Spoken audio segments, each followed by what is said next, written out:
নরসিংদী জেলার রায়পুরা উপজেলার আদিয়াবাদ ইসলামিয়া উচ্চ বিদ্যালয় এবং কলেজ সংলগ্ন বাদল মার্কেটে অনুষ্ঠিত হয়েছে বিএনপির ভারপ্রাপ্ত চেয়ারম্যান জনাব তারেক রহমান কর্তৃক উপস্থাপিত রাষ্ট্র কাঠামো মেরামতের ৩১ দফা বিষয়ক আলোচনা সভা এবং লিফলেট বিতরণ কর্মসূচি। অনুষ্ঠানে মিলাদ ও দোয়া মাহফিলেরও আয়োজন করা হয়। বিস্তারিত দেখুন ডেস্ক রিপোর্টে। অনুষ্ঠানের প্রধান অতিথি হিসেবে উপস্থিত ছিলেন বিএনপি কেন্দ্রীয় নির্বাহী কমিটির বিজ্ঞান ও প্রযুক্তি বিষয়ক সহ সম্পাদক কেন্দ্রীয় উপদেষ্টা এবং রায়পুরা ৫ আসনের ধানের শীষের মনোনয়ন প্রত্যাশী জনাব মোহাম্মদ ইঞ্জিনিয়ার আশরাফ উদ্দিন।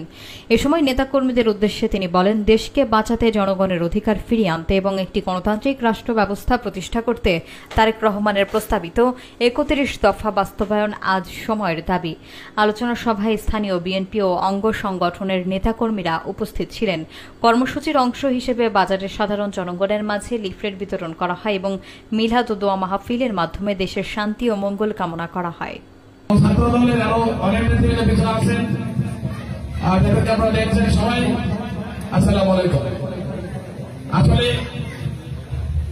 আমাদের আজকের এই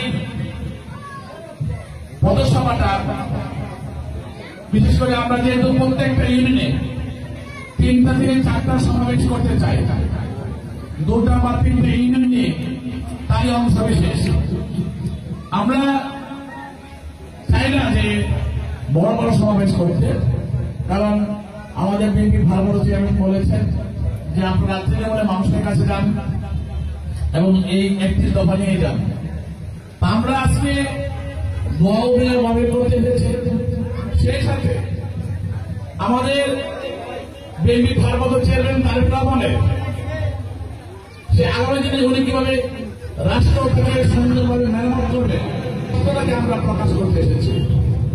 এখানে একটা জিনিস মনে রাখতে হবে যে ৩১ দফা উনি ঘোষণা করেছেন, সে ৩১ দফার অনেক দফাই আজকের এই অন্তর্বর্তীকালীন সরকার ওনারা অনুসরণ করছেন।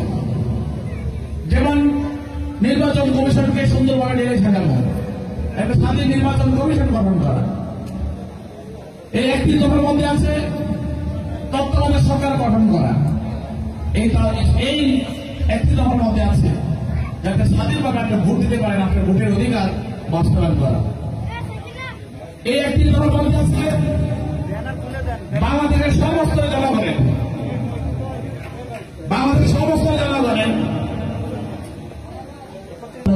উনি কিন্তু অনেক ত্যাগী নেতা, উনি কিন্তু এই বিএনপি প্রতিষ্ঠাকালীন সময় থেকে অনেক পরিশ্রম করেছে।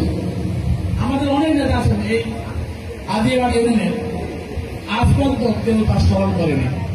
আমি ধন্যবাদ জানাই আজকে সভাপতিকে এই পদার্থ নেওয়ার জন্য। আমি ধন্যবাদ জানাই আপনারা সবাই যে আজকে এসেছেন তাদের স্মরণে, এবং আপনারা এসেছেন বিএনপি ভারপ্রাপ্ত চেয়ারম্যান তারেক রহমান সাহেবের পিতা এবং বিএনপি প্রতিষ্ঠাতা শেখ প্রেসিডেন্ট জিয়াউর রহমানের জন্য দোয়া করতে এবং আমাদের দেশনেত্রী বেগম খালেদা জিয়ার রোগ মুক্তি কামনায় দোয়া করতে।